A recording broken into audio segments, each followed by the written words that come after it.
आर्यन के लिए नींद अब आराम नहीं बल्कि एक सजा बन गई थी।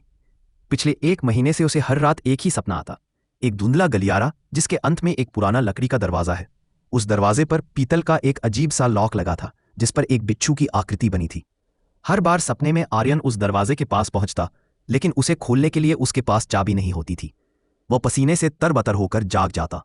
एक रविवार आर्यन शहर के पुराने एंटीक मार्केट में घूम रहा था। अचानक एक धूल भरी दुकान के कोने में उसकी नजर एक जंग लगी वस्तु पर पड़ी। उसका दिल जोर से धड़कने लगा। वह वही पीतल की चाबी थी जिसे उसने अपने सपनों में महसूस किया था। उस पर वही बिच्छू का निशान था।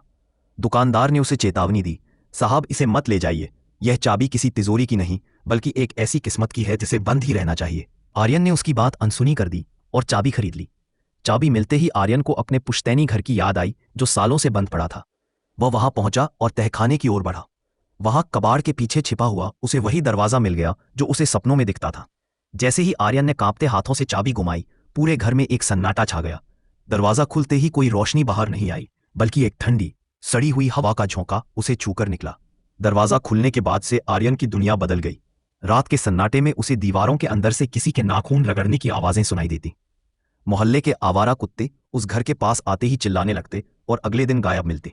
सबसे डरावनी बात तब हुई जब आर्यन ने एक रात आईने में देखा कि उसके खुद के हाथ धीरे धीरे धुंधले हो रहे हैं।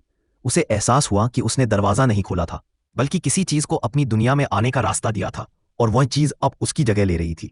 उस रात सपने में वह फिर से उसी गलियारे में था, लेकिन इस बार वह दरवाजे के बाहर नहीं बल्कि दरवाजे के अंदर बंद था। बाहर से उसे अपनी ही आवाज सुनाई दी जो मुस्कुराते हुए कह रही थी, चाबी के लिए शुक्रिया।